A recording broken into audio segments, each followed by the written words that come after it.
Allez, il est 7h11 minutes. Damien Bancal, bonjour. Bonjour. Merci d'être avec nous. Spécialiste de cybercriminalité, vous dirigez le site zataz.com, un site dédié au piratage informatique. Alors justement, Orange nous apprend que 800 000 de ses clients Internet, je dis bien Internet, hein, ceux qui ont la box, c'est ça, hein? Oui, tout à fait, oui. Hein, Damien Bancal, soit 3% des clients d'Orange ont été piratés. L'information a été révélée jeudi dernier.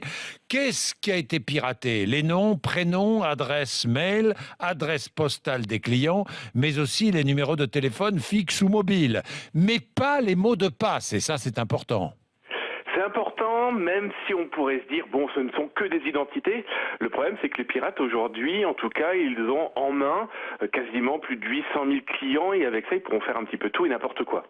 Que peuvent-ils faire avec ces adresses, ces noms, ces prénoms? Je vais prendre un exemple. Dans la liste, il y a peut-être un certain monsieur Bourdin. Alors, on a Oui. plusieurs choix. Soit lui envoyer des courriers électroniques en se faisant passer pour Orange ou une banque.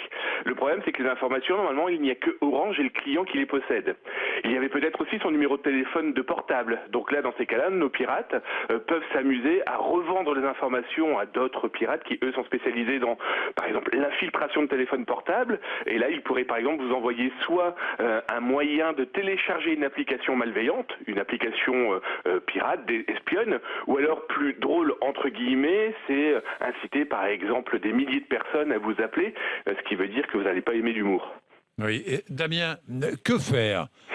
Que faire? Le problème, c'est que voilà, c'est qu'aujourd'hui, que faire à part se dire soit changer de fournisseur d'accès, ce qui n'est pas Oui. obligatoirement l'une des meilleures idées, mais ça peut être aussi se dire est-ce qu'il n'y a pas moyen de changer mon email, changer son mot de passe, même si Orange indique qu'il n'y a strictement eu aucun problème, peut-être que mon mot de passe ressemblait peut-être un petit peu trop à mon adresse postale ou à mon numéro de téléphone. Peut-être éventuellement aussi veiller au courrier électronique qu'on risque de recevoir maintenant. Bref, en gros, si jamais je reçois une promotion magique de Orange ou d'autres sociétés, peut-être me poser des questions à savoir s'il n'y a pas un piège derrière. Oui, des failles dans des sites internet, il y en a partout, hein. Oui. Il faut bien savoir qu'en informatique, le risque zéro n'existe pas, Damien. Clairement, Oui. là il faut être très clair, c'est arrivé à Orange, c'est en ce moment en train d'arriver à d'autres sociétés, on ne peut pas tous les citer parce que certaines sont en train de corriger leurs failles. Nous on reçoit une dizaine d'alertes par jour venant soit de hackers, donc des gens qui veulent aider, là on n'est pas du tout avec des pirates, ou alors avec de simples utilisateurs lambda qui avec leur souris, leur clavier et un moteur de recherche sont peut-être éventuellement tombés sur des bases de données.